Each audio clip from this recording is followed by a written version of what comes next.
The SUV stopped hard on the gravel, and the abandoned house filled the windshield like a warning nobody had spoken aloud. Claire Whitaker kept both hands on the leather steering wheel, her red coat bright against the black interior, her diamond watch catching the gray afternoon light.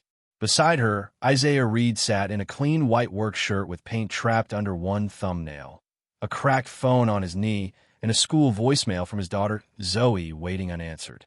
One wrong move could cost him his job. One wrong story could touch his custody file. One greedy sentence could turn a quiet black single father into exactly what Grant Vale already believed he was. A black sedan idled 50 yards behind them. Grant was inside, watching.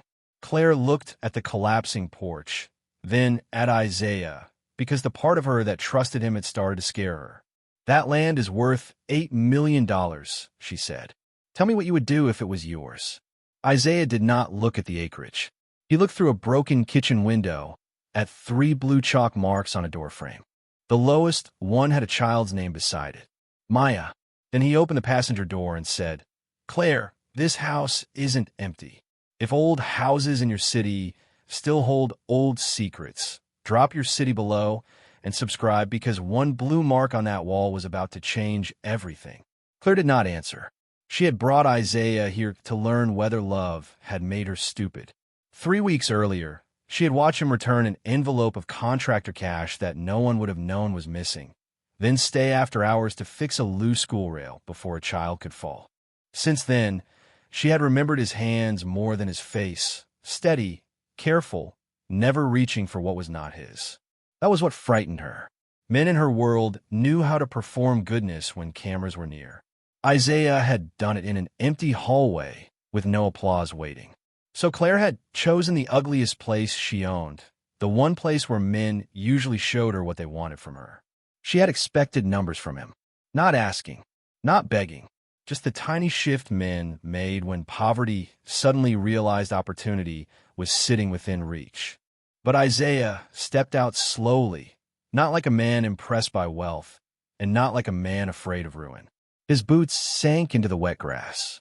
Before touching the rusted gate, he tested the hinge with the side of his hand, then pushed it open with his shoulder instead of his fingers, the careful way a man moves when he has spent years keeping broken things from hurting children. Claire watched from the driver's seat, and for the first time that afternoon, the test felt less like protection and more like shame. 6 hours earlier, Isaiah had been tightening a faucet in the girls' bathroom at Roosevelt Elementary, the same school where Zoe drew blue houses in the margins of her homework because their apartment windows leaked when it rained. His supervisor had warned him that one more missed evening shift would put his hours under review. His rent notice was folded behind his driver's license. Zoe's inhaler sat in his glove compartment because he could not afford to lose it again. When Claire's message came, "Can you ride with me for an hour? There's something I need to know before I sign tomorrow." Isaiah had stared at it for a long time. Then he looked at the tiny note Zoe had hidden in his toolbox that morning. "Daddy, fix only what still wants to stand." Now, in front of the abandoned house, that same blue chalk dust was still on his cuff.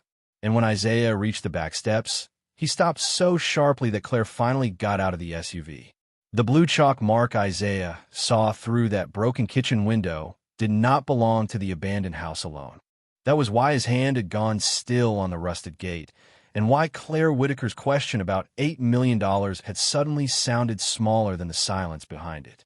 It was the same shade Zoe used every morning on the corner of their kitchen wall, where the paint had bubbled from old rain, and she still insisted on measuring herself.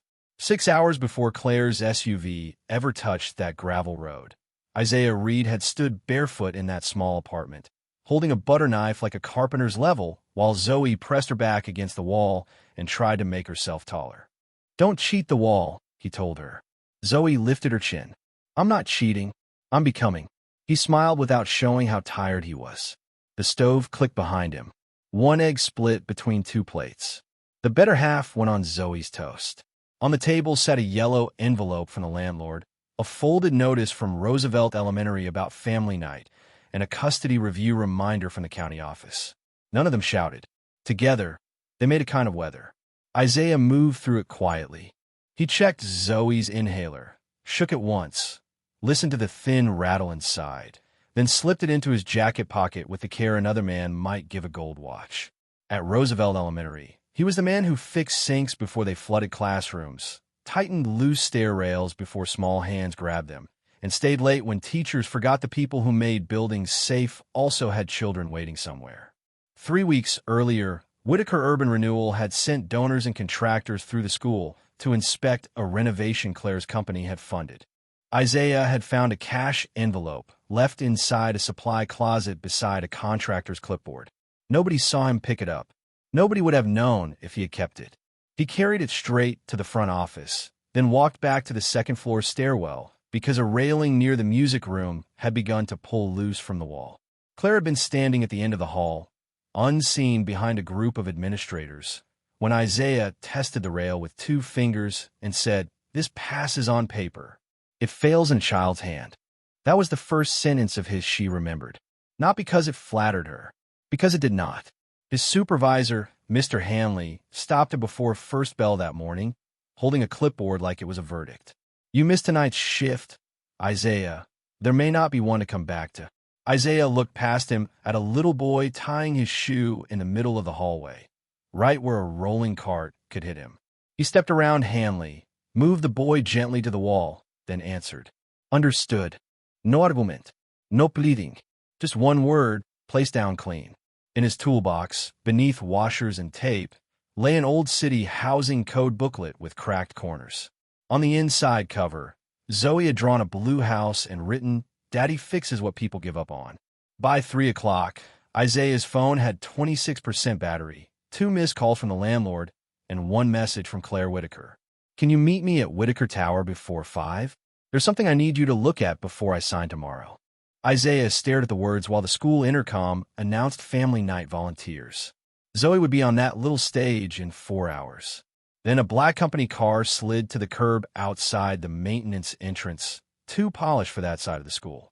The driver stepped out and said, "Mr. Reed, Ms. Whitaker is waiting." Isaiah looked at the blue chalk dust on his cuff, then at the clock, and understood that whatever Claire wanted, it was already asking him to choose. The company car smelled like leather, rain, and a kind of money that never had to explain itself. Isaiah sat in the back with his toolbox between his boots, watching Roosevelt Elementary shrink in the rear window while Zoe's family night notice stayed folded in his jacket pocket. The driver did not speak.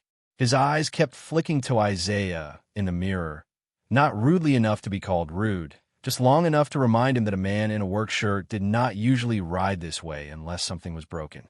At Whitaker Tower, the glass doors opened before he touched them. Marble floors carried every step. A security guard looked at Isaiah's toolbox, then at his face, then at the guest list on the tablet. "Maintenance entrance is around back," the guard said. Isaiah did not lower his eyes.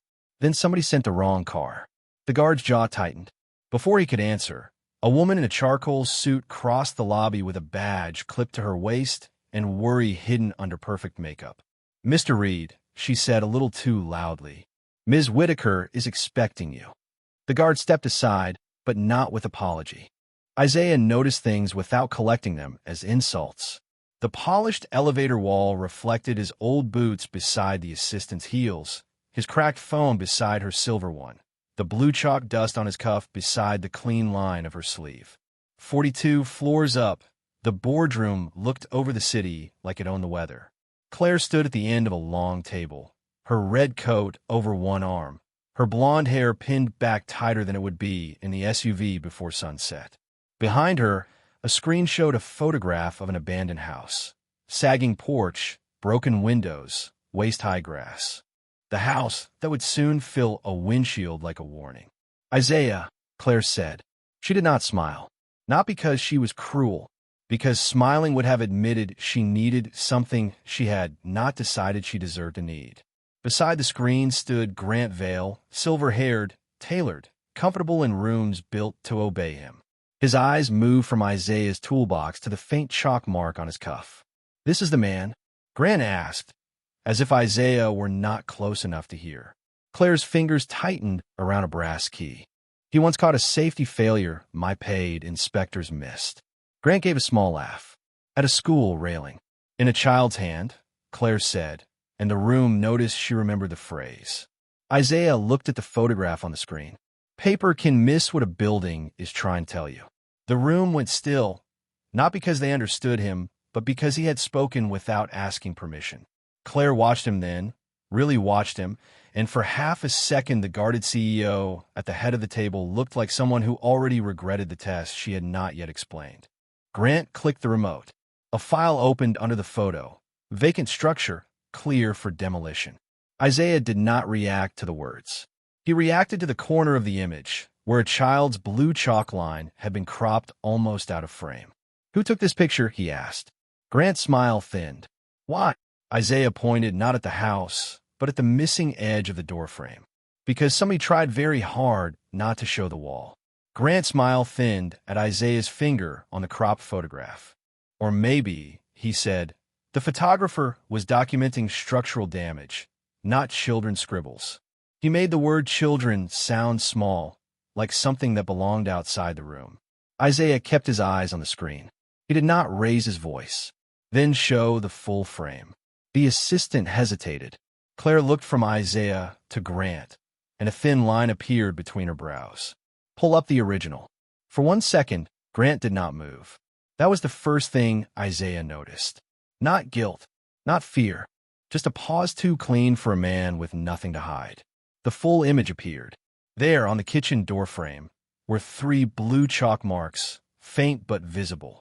One line sat low, another a few inches higher, and beside the lowest, written in crooked letters, was a name. Maya. Claire's hand tightened around the brass key until her knuckles whitened. "That could be old," Grant said quickly. "Children mark walls. Houses sit for years." Isaiah finally turned from screen. Chalk doesn't sit clean for years in a room with a broken window. Silence moved through the boardroom. A lawyer near the far end shifted in his chair. The assistant looked down at her tablet. Claire watched Isaiah with a kind of irritation that was almost relief, because part of her wanted him to be wrong, and part of her was suddenly afraid he might be the only person in the room willing to say what the picture already knew. "You're certain?" she asked. Isaiah shook his head once. "I'm careful." "That's different." Grant laughed under his breath. "Convenient. A maintenance man walks into a billion-dollar demolition meeting and becomes an expert on chalk." Isaiah looked at him then, calm enough to make the insult sound louder by contrast. "No, a father looks at a wall and knows when another parent was trying to keep track of a child." Claire looked away first. It was small, but Isaiah saw it.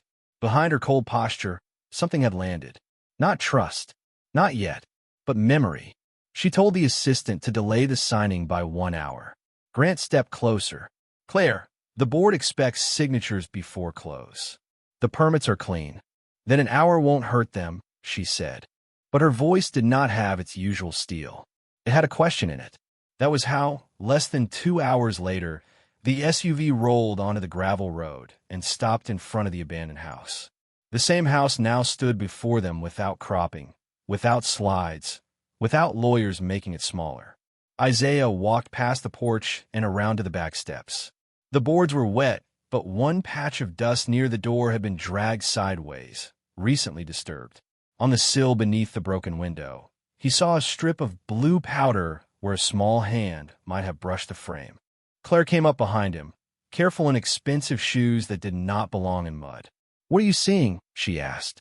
Isaiah crouched, touched nothing, and pointed to the doorframe. "A child grew here after your report says nobody did." For the first time, Claire did not have an answer.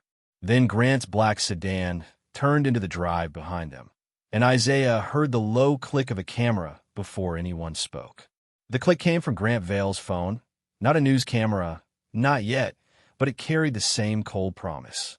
Isaiah stayed crouched by the back steps, one hand hovering above the blue chalk dust without touching it. For one breath, the world seemed to lean in his direction. Claire had seen the marks. She had heard him say what no consultant had said. Even her assistant, standing near the SUV with a tablet pressed to her chest, looked uncertain now, as if the word vacant had begun to feel less like a fact and more like a cover. "Nobody moves anything," Claire said. "Not until we document this properly." It should have been relief. It lasted 3 seconds. Grant slipped his phone into his coat and walked toward them across the wet grass. "That is exactly what I was afraid of," he said. Claire turned. Afraid of what? Grant did not answer her first. He looked at Isaiah's boots, then the open gate, then the broken window, building a story out of objects before anyone could stop him. A man with repair tools is brought to a restricted property.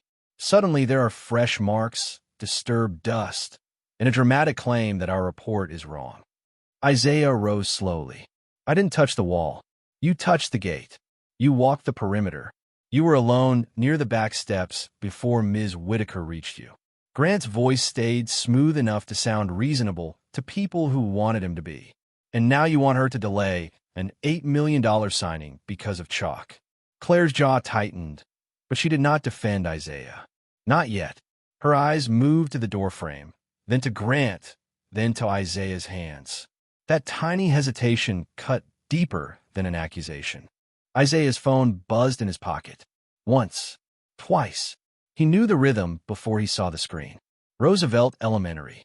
Then a text from Mr. Hanley appeared beneath it. "If you are not here by 6, do not clock in tomorrow." Under that, another missed call blinked from Zoe's teacher. Family night had started.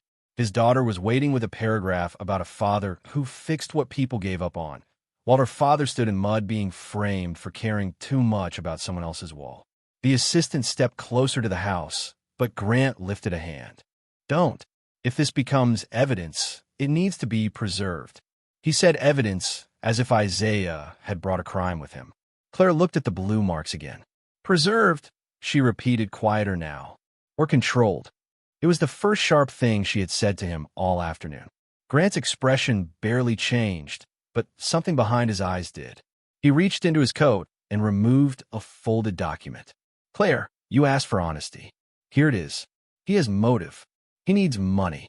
He has access to school supplies, including blue chalk. He knew you were vulnerable about this house." Isaiah looked at Claire then, not pleading, not angry, just steady. A child's name is not a sales tactic. Claire swallowed. Her hand tightened around the brass key, but the weight of the company sat behind her like a second shadow. Grant held the paper out toward Isaiah. "Sign a statement that you made a mistake, leave this property now, and no one needs to contact your employer, the school, or the county office handling your custody review." The blue marks waited on the wall behind him, small and silent. Isaiah's phone buzzed again with Zoe's name, and Grant lowered his voice. "Or keep playing hero, Mr. Reed, and explain to your daughter why doing the right thing made you look dangerous." Grant held the statement between two fingers, the way rich men hold dirty things they still expect someone else to take. Isaiah read only the first line before he understood the trap. "I, Isaiah Reed, acknowledge that my comments regarding the Whitaker property were speculative and unsupported." The rest did not need to be read. One signature would protect Claire's deal, protect Grant's report, and turn the blue chalk marks into the imagination of a tired man with bills folded behind his license. "Sign it," Grant said, "and you go back to your daughter." Isaiah's phone buzzed again. Zoe. The screen lit against his palm, small and cracked and merciless. Claire looked at the name, then away, as if the sight of his child made the whole afternoon harder to control. "Grant," she said, "this is unnecessary." "No," Grant replied, still watching Isaiah. "This is liability management." He nodded toward the chalk dust on Isaiah's cuff. A school maintenance worker with access to blue chalk notices blue chalk in a restricted property he was invited to inspect privately by the CEO. "Do you understand how that reads?" The assistant lowered her tablet. Security stepped closer now, not touching Isaiah, but close enough for the threat to have a body. The abandoned house stood behind them with its broken windows and crooked porch, and those 3 blue lines on the doorframe suddenly looked less like a child's memory and more like evidence waiting to be taken from the wrong hands. Grant pointed toward the kitchen. "Those marks are now contaminated. So is anything he claims to have seen." Isaiah folded the paper once, carefully, along its own crease, and held it back out. "I won't put my name on a lie just because the truth came inconvenient." Grant's face did not change, but Claire's did. Her hand stopped halfway to the brass key in her pocket. A small movement. Almost nothing. But guilt had entered her body before courage did. Isaiah, she said quietly, if you don't sign, this becomes formal. He looked at her then, and the mud on his boots seemed louder than all their polished words. It was formal when somebody wrote vacant on a house that had a child's name on the wall. The sentence landed. Even the assistant looked up. Then Zoe's voicemail began playing by accident under Isaiah's thumb. Her little voice thinned through the speaker. Daddy, they call my name already. I'm saving your seat. Isaiah closed his eyes for half a second. That was all he allowed himself. Grant heard it too, and used it. Go, he said, soft now, almost kind. Be a father. Let professionals handle property. Isaiah opened his eyes. Being a father is why, no, this is not property. He stepped back from the doorframe, raised both hands where security could see them, and nodded toward the assistant. Take your pictures before anyone touches that wall. Not for me. For whoever Maya is. Claire looked at the assistant. The assistant looked at Grant. Grant said, do not. But the hesitation was already too late. The tablet camera lifted, catching the blue marks, the broken window, and the dragged dust by the back steps. Then the assistant screen flashed with the original file still open from a boardroom, and beneath the cropped photograph, a hidden timestamp appeared. Claire saw it first. Her face went pale. The picture Grant had called old had been taken 11 days ago. For one breath, the timestamp seemed to open a door no one in power had meant to leave unlocked. 11 days ago. Claire stared at the tablet, as if the numbers had changed language in front of her. The assistant's fingers trembled over the screen. Even security paused, caught between Grant's order and the sudden weight of evidence. Isaiah did not smile. He only looked at the blue marks on the kitchen frame, then at the phone in his hand, where Zoe's voicemail still glowed like a small wound. 11 days, Claire said. Her voice was quiet enough to scare the people who knew her. Grant stepped forward fast. A pre-demolition survey. That proves nothing except that trespassers have been inside recently. Then why was the doorframe cropped? Claire asked. Grant did not answer. Not directly. He reached for the tablet.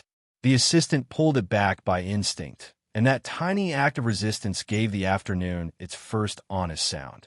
But Grant recovered before Hope could breathe. You are all forgetting the obvious, he said, turning to Claire, not Isaiah. He saw the boardroom file. He saw where the marks were. He has access to blue chalk at a school. Now he has created a scene on private property while his own child is waiting across town. That is not evidence. That is desperation. Isaiah felt the words land exactly where Grant aimed them. Not at his pride. At Zoe. His phone buzzed again, this time with a text from Mrs. Alvarez, Zoe's teacher. She tried to read without you. She stopped halfway. Then another message appeared beneath it from Mr. Hanley. Do not return to the building tonight. Keys will be collected tomorrow. Something in Isaiah's chest moved, but his face did not. Claire saw the message before he turned the screen down. Her lips parted slightly, as if she had just understood that her test had not cost him embarrassment. It had cost him pieces of his life. Grant held out his hand. The tablet. Now, legal will review it. Isaiah looked at the assistant. She was scared. Not of him.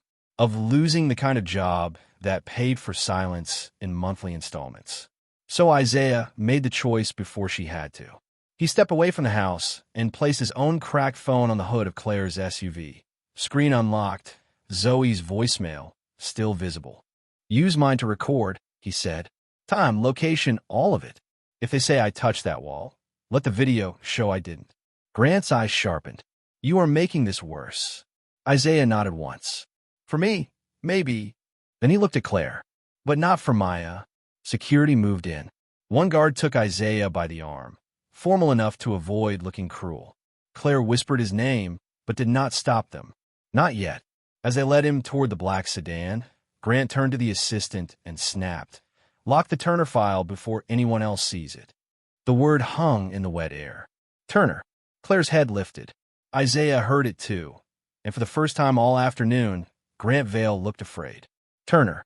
The name did what the blue chalk had been doing all afternoon. It made the lie visible. Claire turned so slowly that even Grant stopped moving. What Turner file? She asked. The assistant held the tablet against her chest, But Isaiah's unlocked phone was still recording on the hood of the SUV, catching the broken house, the door frame, the timestamp, and Grant's face in one trembling frame. Grant reached for control the way drowning men reach for air. An internal relocation document, he said. Nothing relevant. Isaiah stood beside the black sedan with security's hand still on his arm. His voice stayed even. If it's not relevant, say the child's name isn't Maya. No one moved. The house seemed to listen through its broken windows. Claire walked to the assistant and held out her hand. Not gently, not cruelly, like a CEO finally remembering that authority could be used to stop a machine, not just run it. Open the file. Grant stepped between them. Claire, the board is waiting. This is not the place. Then we'll make it the place. She took the tablet and tapped the boardroom link still glowing at the bottom of the screen. 42 floors away, the directors waiting to sign the demolition package suddenly saw wet grass, a ruined porch, a black single father beside a security car, and a child's blue name on a kitchen door frame. Grant's expression cracked. Turn that off. Isaiah lifted his cracked phone. It's already recording. Claire opened the Turner file. The first page was plain enough to be deadly. Emergency placement log. Turner Maya, 6 years old. Temporary occupancy approved for property 14B. Same address as the house behind them. The date was 6 weeks old. Claire scrolled. The survey photo appeared next, stamped 11 days ago, still showing Maya's blue name on the wall. Then came Grant's vacancy certification, filed the morning after that photograph, declaring the structure empty for 90 days. 90 days, while a child's name, photographed 11 days ago, was still standing in blue chalk on the kitchen frame.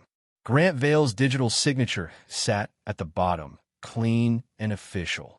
For a moment, nobody spoke. Not the board on the screen, not security, not Grant. Claire scrolled once more, and the cropped photograph appeared beside the full frame Isaiah had demanded in the boardroom. Same kitchen, same broken window, same blue chalk marks. Only in Grant's version, Maya's name had been cut away. Isaiah stepped closer, still careful not to touch the wall. That's what he needed gone, he said. Not the damage. The child. Grant tried one last time. You were taking the word of a maintenance man over company records. Claire looked at him, and the shame in her face hardened into something colder. No, she said. I'm taking your records against each other. Then she turned the tablet toward the wall so the board could see the blue marks beside the file. The demolition is suspended. Grant Vale is removed from this project effective now. Legal will preserve every document, and if one file disappears, this recording goes to the state attorney's office. Grant opened his mouth, but nothing useful came out. Isaiah did not smile. He looked down at Zoe's missed call, then back at Maya's name. The man they had accused of chasing money had just lost his evening, his job, and maybe his custody piece to protect a child he had never met. From the tablet speaker, a board member whispered, Mr. Reed, what do you need us to do? Isaiah looked at the abandoned house, at the blue marks, and at Claire. Start by finding Maya Turner before you start thanking me. No one clapped when Grant was removed from the property. Real justice did not sound like applause. It sounded like a tablet being handed to legal, a security guard stepping away from Isaiah's arm, and Claire Whitaker standing in the mud beside a house she had almost erased while the board waited in frightened silence on a screen. The first call was not to the press. It was to the city relocation office. The second was to an independent attorney. The third was to the emergency housing coordinator buried inside the Turner file. Isaiah listened without moving closer to Claire. He had not done this to be invited into her world. He had done it because a child's name had been cut out of a photograph, and somebody needed to put it back. By sunset, they found Alana Turner and 6-year-old Maya in a motel off Route 9, paid for by a church fund after a contractor told them the house had been condemned and no help was coming. Maya was asleep when Claire arrived with the attorney, her red coat folded over one arm like it no longer deserved to look powerful. Alana did not cry when she heard the demolition had stopped. She only asked, did they leave her wall? Claire looked at Isaiah. Isaiah looked at the floor. Yes, he said. They left it. Only then did Alana cover her mouth. Isaiah reached Roosevelt Elementary after the chairs were already being stacked. Zoe sat on the stage steps with her paper folded in her lap, trying to look older than 9. When she saw him, she studied his muddy boots, his tired face, the blue chalk still on his cuff. "You missed my part," she said. Isaiah knelt in front of her. "I did." No excuse came after it. Zoe's eyes filled, but she held them wide. "Was it important?" He nodded. A little girl needed somebody to remember her house. Zoe looked down at her paper, tore off the bottom corner, and pressed it into his palm. In blue pencil, she had written one line, "Daddy fixes what people give up on." 3 weeks later, the abandoned house was no longer called abandoned in any company document. The demolition order was canceled. Grant's files were turned over to the state attorney's office. Every family moved under the false vacancy program received legal review, temporary housing, and back payments through a public fund Claire placed under board supervision. She offered Isaiah a title and a salary that could have changed the temperature of his entire life. Isaiah read the contract, then slid it back. "Start with the families first," he said. "After that, if you still need someone to tell you when a building is lying, put it in writing." Claire did. Not as charity, as work. On the first Saturday of restoration, Maya stood beside Zoe in the old kitchen while Isaiah secured the damaged doorframe instead of replacing it. Claire watched from the porch, quiet now, no test left in her face. Zoe handed Maya a piece of blue chalk. Maya drew one new line beneath the old ones. Then Zoe drew hers beside it. 2 names on the same wall. 2 children measured in a house adults had tried to turn into paperwork. Claire stepped inside last. She touched the brass key in her pocket, but she did not use it. For the first time, she asked before entering. Isaiah looked at the blue marks, then at his daughter, then at the woman who had finally learned the difference between owning a house and honoring a home. "Next time you want to know what kind of man I am," he said quietly, "don't take me to something broken. Watch what I do when a child still calls it home." Have you ever been misunderstood while trying to do the right thing? Would you have signed Grant's paper and gone back to your child, or stayed for Maya's name on that wall? Leave the city or country where you're watching from, and subscribe for more stories about people the world underestimated, until their dignity forced the truth into the light.